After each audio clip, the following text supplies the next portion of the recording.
Hello and welcome to this episode of Inspiring Entrepreneurs.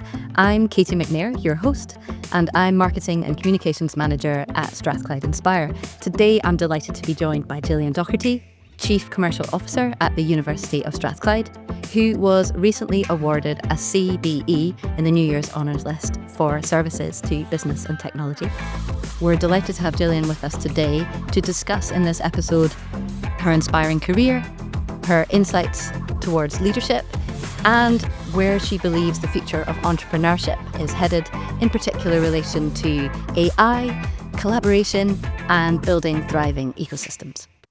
First of all, thank you very much for joining us and congratulations on your achievement.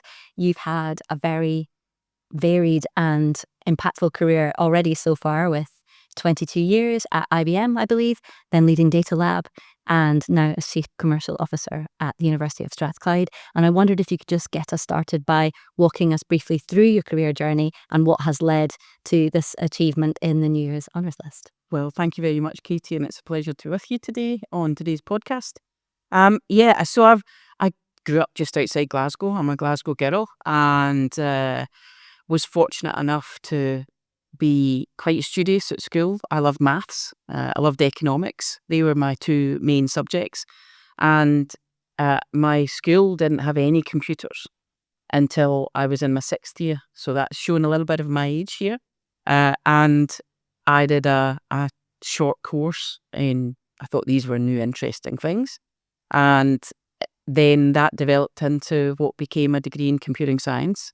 And then I joined IBM for a fantastic career over 22 years. Did a whole variety of jobs over that time, but absolutely loved every minute. So from my early days with mainframes and green screens, through modems that pinged and hollered as it connected to the internet, mobile phones that didn't weigh a ton, right through to the latest and early stages of AI in the commercial world with IBM Watson. So it was a long and varied career, worked right across the UK, spent a lot of time in London in retail and investment banking, which was interesting. And then I got the chance to become CEO of the Data Lab, which was just a new concept of innovation centres. It was one of 8 innovation centres, partly funded by the Scottish Government through the Scottish Funding Council, and then the other agencies in due course. And the Data Lab's mission was to help maximise the value of data for Scotland through the use of data science and artificial intelligence. So I did that for 7 years, which was a fantastic journey, starting that from scratch and building it, securing funding, working with some amazing companies, some amazing people. And then I joined Strathclyde almost 3 years ago now. Wow, time can It does fly. absolutely fly. Yeah. Yes. And can you talk me through a moment in your career that you feel had particular impact on you? I think the time at IBM was very, very varied. As I say, I changed roles probably every 3 to 4 years. And then moving to the Data Lab, although I was CEO there for the whole of 7 years, it was constantly evolving and changing. And my time here at Strathclyde evolves and changes all the time. So I think the thing that, rather than a point in time, the thing that underpins it all is learning. Is always feel like I'm in a position to learn new things, to develop new skills or experiences or capabilities or work in new areas. And certainly Strathclyde has given me that in spades. But when I think about it back, every part of that career journey, there's always been an opportunity to learn new things. And I think that keeps you really fresh, motivated, and hopefully passionate about what you do. Absolutely. Having that feeling that you have things that you haven't experienced yet, things that you haven't explored yet, I think is definitely something that keeps me going day to day, because if you're doing the same thing over and over, you can get very good at it, but you can also find that it starts to become boring sometimes. So do you thrive on the unknown, do you think? I do. I've learned that over. I do thrive in uncertainty. There was a fantastic phrase once used by the CEO of IBM at the time, being comfortable being uncomfortable. And I think it's a great phrase that captures that little bit of, I guess, a tingle or nerves or sometimes fear of something that's unknown, or you're in an uncomfortable position, but actually thriving through that, learning and developing through that can give a huge amount of satisfaction. Do you have any tips for how to survive in the unknown when you are feeling a bit worried or unsure what to do next? So probably the biggest thing is staying calm. One of the best pieces of advice I was ever given was, "This too shall pass." Whether it's a great thing that's happening, it will pass. Whether it's an awful or difficult or challenging thing that you're going through, that too shall pass. And I think anchoring in that and trying to stay calm through that uncertainty or through that discomfort, I find really helpful. I think the other thing is talking to others. So a combination of staying calm and using, your colleagues, your network, your trusted partners in a way that allows you to test things, the kind of what ifs. What if this is the path we should go down? What are the complications of that? And all of those things hopefully will help you feel more comfortable in that situation, and hopefully help you make better decisions if that's your role to make those decisions. That's really useful. Thank you. I'm going to put some of those into practice myself, I think. So you were the chair of the AI Alliance, which was where you were playing a key role in leading the implementation of the country's AI strategy. Can you tell us what the goals of the strategy were and how you thought to measure success? Sure. So maybe if I go back to the creation of the AI strategy for Scotland. So at the time I was CEO of the Data Lab, I was working closely with the Scottish Government and with its agencies, Scottish Enterprise, Highlands and Islands Enterprise, and the Scottish Funding Council and Skills Development Scotland.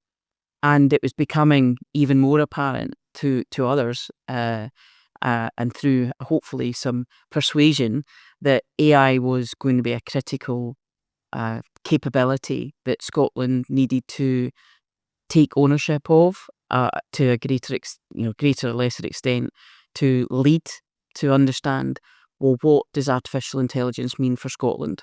What should it mean? And how do we maximise the opportunities that artificial intelligence will bring, whilst also being very conscious of and spending focus and attention on some of the challenges that it can also bring, because they were becoming more apparent in the world as well through various case studies of inappropriate use of AI and things like unconscious bias, algorithms that don't take into consideration the impact that they may have on others, biased data that you're using to train algorithms. So that was becoming more prevalent in case studies from right across the world. So the creation of the AI strategy for Scotland that I was heavily involved in was about creating trustworthy, ethical and inclusive AI, but also being very cognizant of the economic and societal benefits that AI can bring. And the strategy laid out a roadmap over 2 years of things that should happen. And the AI Alliance was a partnership between the Data Lab and Scottish Government to help make those things happen. So my role as chair of that was to help get it done. Yep. And hopefully they've done that. And although I left a couple of years ago, they continue to make a difference to that AI path that Scotland's on. Yes. And so with that kind of experience and those kind of considerations at the forefront of your mind, I wonder how you see AI impacting entrepreneurship in Scotland and how the future of that looks. Are there particular industries or opportunities that stand out to you? Okay, so I think AI will have already has and will continue to have a very, very significant impact on entrepreneurial opportunities. If you look at some of the investment that's gone into, shall we say, AI companies over the last 8 years or so, it continues to grow significantly. Multiple billions across the world being invested in AI companies, because the companies that are developing new capabilities and using AI potentially at the heart of what they do, or delivering AI solutions to clients in certain sectors, are thriving. And they have great market opportunity, great revenue opportunity, and therefore they're very attractive investable propositions. So I think um, there's a couple of areas. One is entrepreneurs should use AI in their own business to run it, to operate it, to benefit from the productivity gains that AI tools can bring them. And then there's entrepreneurs who will focus on delivering AI products to their market. So it actually doesn't matter whether you're developing a product that is not at its core an AI product, but actually AI can help you in your own business and the growth of that. So it's going to have those twofold effects. One is every entrepreneurial journey should have AI as part of how they operate their business. And then those that are in creating AI products or services, clearly they are delivering that capability and certainly are attracting significant investment. Absolutely. I think everyone is aware that there's such a shift happening right now. We're experiencing a very large change in society, and it has large opportunities. And then there are those who are worried about what it might bring. And I'm wondering if there's anything you think that AI cannot replace. Well, I think it's really interesting. I think that human connection, uh, some of the real human creativity that we have, now clearly AI is getting a lot better at that. You can look at some of the tools now and some of the visuals and creative videos, content, writing. Certainly, it's improving greatly. But I do think that human connection will still underpin the world. I think for me, AI is fantastic. It has its challenges that we need to face into and be open about, but it can improve significantly multiple aspects of our life. But at the end of the day, it's just another tool in the toolbox. It's another tool to be used for the things that it can do. And I think our human connection and creativity and will continue to prevail. Okay. What role do you think universities and startups have to play in ensuring that AI development is ethical and innovative?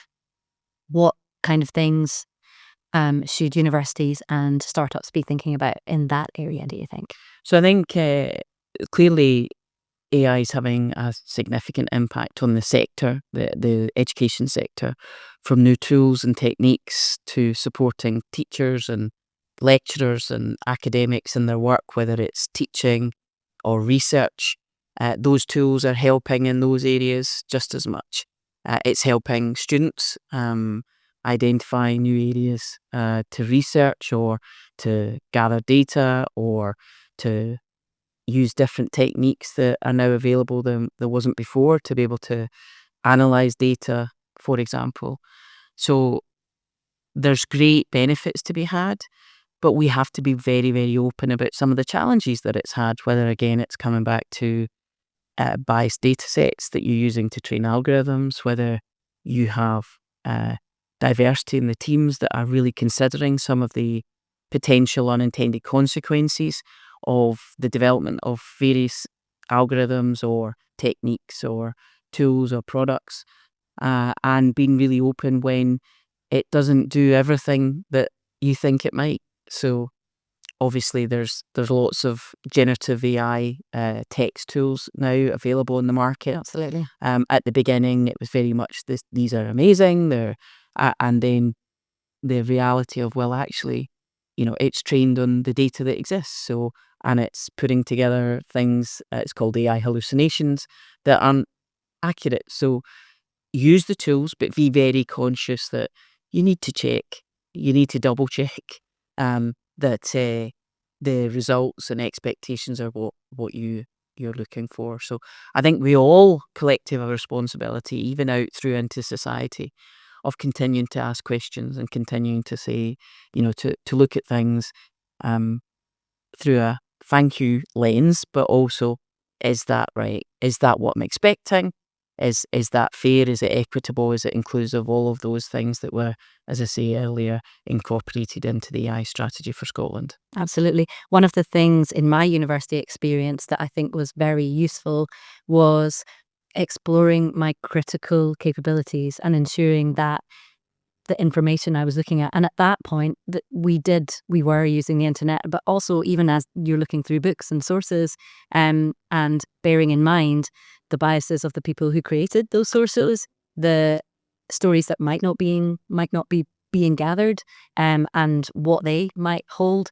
And so it feels a continuation of that, to look at whatever the AI system gives you and think, well, yes, that can be useful if I put it alongside the knowledge and the critical eye that I can give it as a human to understand just how useful it is. So it does feel an extension of me looking through the books in the library and thinking, well, who wrote this book and what were they thinking and what was their experience and how has that coloured the information that I'm getting in written form now? Absolutely. That's a great analogy.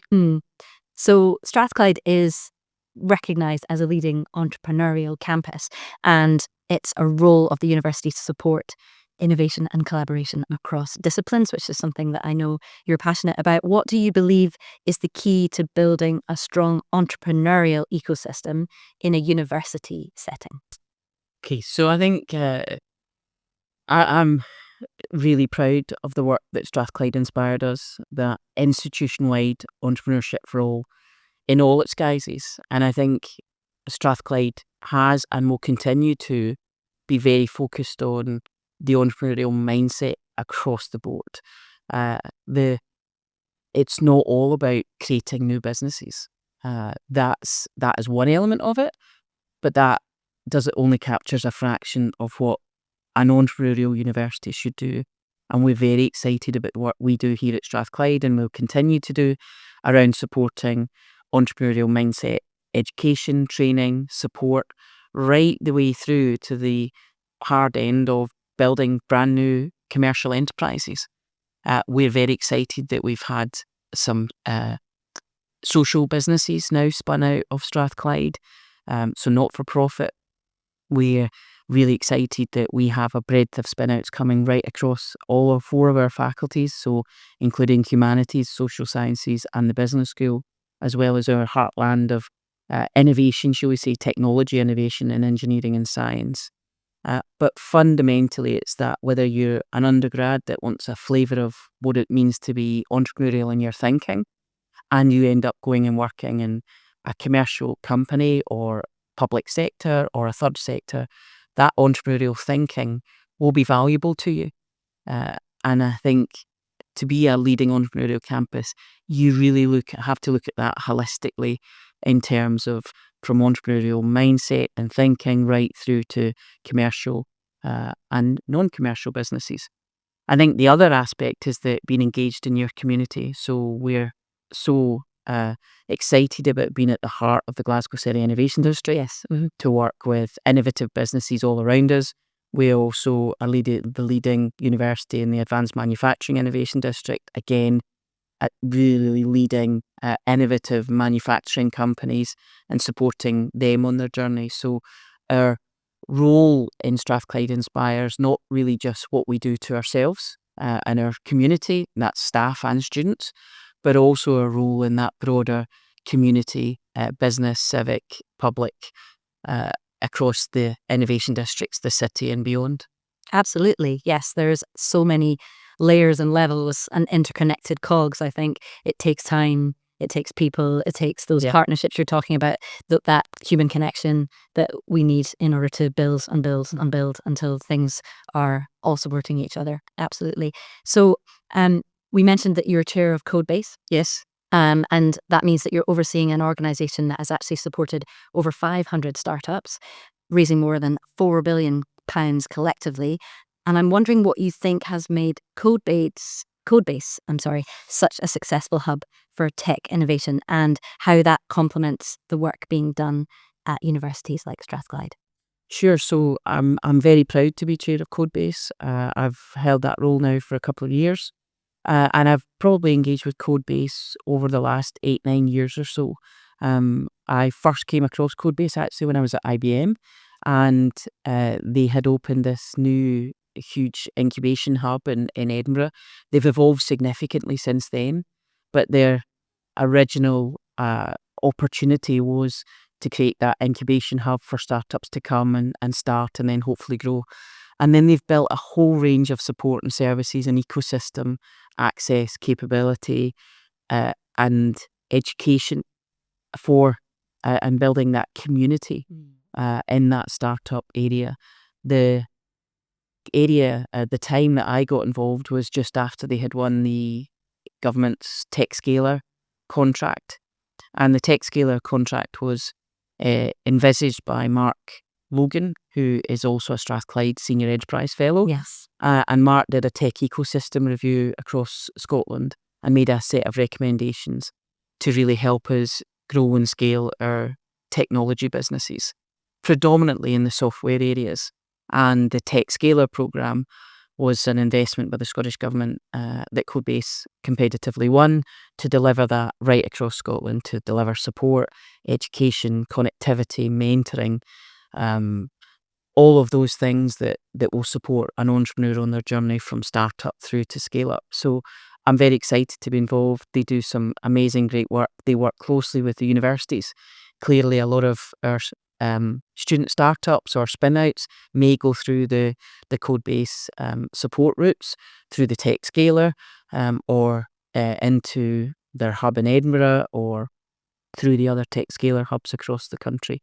So it's a great organisation to be part of, and very closely aligned with the work that I do here at Strathclyde. Yes, absolutely. And you're overseeing innovation and industry and engagement at Strathclyde. And so it would be helpful to understand more about how you support collaboration between academia and business and government bodies, and how that can create opportunities for startups and spin-outs. Sure. So I think Strathclyde, by its heritage, a place of useful learning. Yes. It's worked with the community in its broadest sense, so industrial, commercial partners, public sector, private sector, third sector, for many, many decades. It was one of the reasons that attracted me to Strathclyde in terms of that understanding of their impact on the broader community.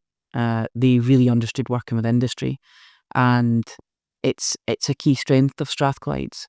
Our research is very actively done in conjunction many of the times with industrial partners, and that then leads to opportunity. So entrepreneurial opportunity, or ongoing collaboration to develop new products and services for that industry partner, in conjunction and underpinned by fantastic academic research that happens here. So it's all very, very tightly aligned, I think, and I think it makes Strathclyde a stronger partner for many of our industrial partners, in terms of helping them with their business, but also helping them access the fantastic talent that's both here at the university and that we're hopefully bringing to the world through our education and teaching of our students. There's certainly a lot of opportunity, and there's a lot of ways in which alignment can be found, I think. And then on the other side of the coin, there are the challenges that we face, because it's a complex thing to achieve. And so I'm wondering if you have any opinion on what the biggest challenges in creating these partnerships are, and how best to overcome them. So I think extracting Strathclyde from it, probably looking at universities as a whole, the sector as a whole, Yes. they are different to industry. And from industry, generally, we speak different languages. We operate at different paces. We focus on different things, but often there are synergies. There are synergies between companies who are heavily R&D focused. That's when some of that merging of languages really, really happens. So I think for universities to work closely with industry, they need to think about what's the purpose of the industrial partner? Where are they going? What is their strategy? What is the work that we are doing? How does that align, and how can it help ultimately that industrial partner develop new products, because it's underpinned by the research that we're doing? So that's one aspect. I think the broader aspect is some of the work that we do, for example, in business schools and executive education and leadership development.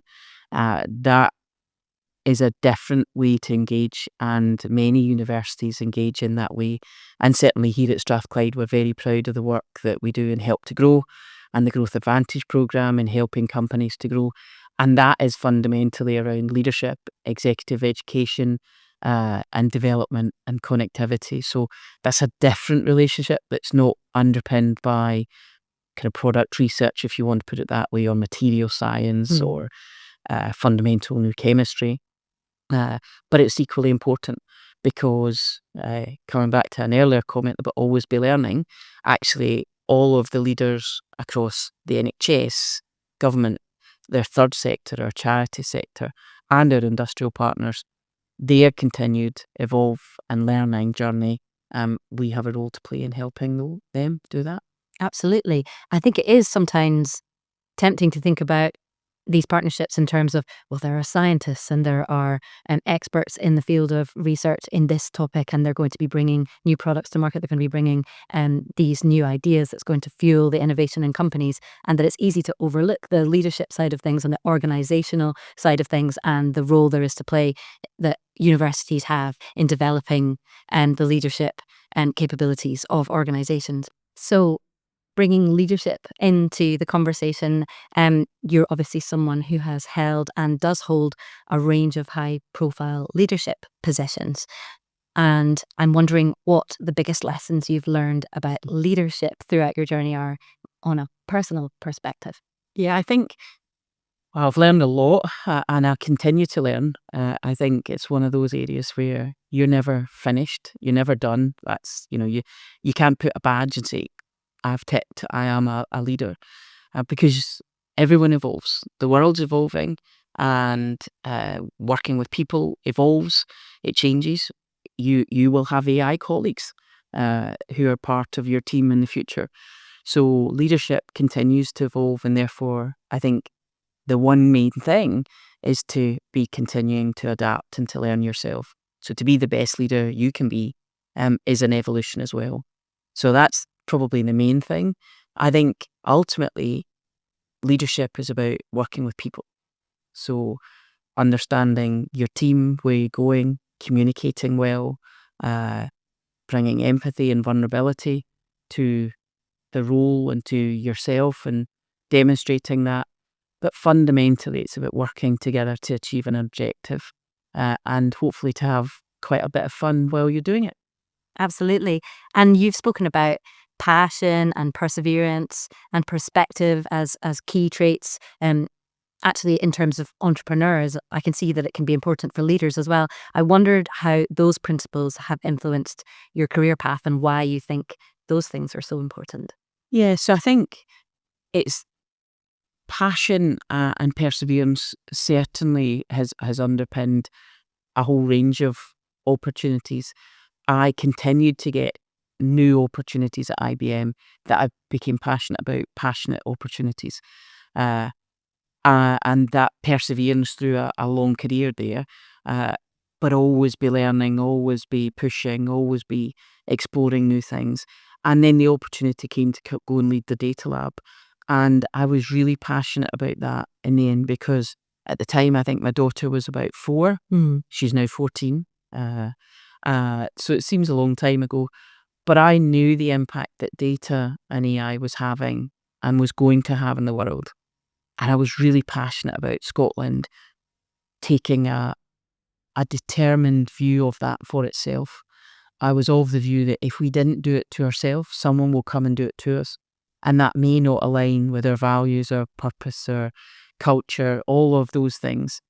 And then the opportunity came to join Strathclyde. And again, it was the opportunity to expand beyond data and AI and work with an institution that has deep strengths across so many areas that are impacting the world. So I think for me, and certainly the advice that I gave my daughter last year when she was picking her subjects, is do something that you love and something that hopefully you're quite good at. And those are, whatever that is. And ultimately that's again about passion, because I think if you love what you do, you're going to do it better. And if you're passionate about the area that you work in and the impact that you're having, you can persevere through the tougher times. Oh, absolutely. It's interesting thinking about the future and the daughters and sons that are coming up now, and how it is. I have a daughter and a son myself, and they ask me already, they're only 9 and 5, how will I know what to do when I grow up? What will my job be? They look at the career paths that I take and that my husband takes, and they're already wondering about that. And I can't give them an easy answer of it's going to be this, it's going to be that, you're going to follow this path. Because the answer I think I'm giving them is, we have no idea yet, because the things that you will probably be interested in and working in might not even exist yet. That's right. But what you're doing now will help prepare you. It will give you, as long as you do the groundwork in, yes, finding things that you're passionate about, following the things that you are interested in and good at, there will be a path through that uncertainty. And so looking ahead to 2025 and even beyond, what trends do you see shaping the future of entrepreneurship in Scotland? So I think the work that's been done over the last few years through Mark's report, through the work we're doing here at Strathclyde, through TechScaler, I'm very encouraged that the future's very bright for Scottish entrepreneurs. I think the environment that we have now is, there's more support, more help through our enterprise agencies, through things like TechScaler, through universities, if you have that connection. That help is broader than it's ever been, and it's also not being an unusual path. I think going an entrepreneurial pathway, it's less unusual than maybe it was certainly 10, 15, 20 plus years ago. So I think it's a combination of everyone going, oh, you're starting your own business, fantastic. Well, it's like it will not generate the same reaction it may have done 30 years ago. But we've always been a country of innovators and entrepreneurs.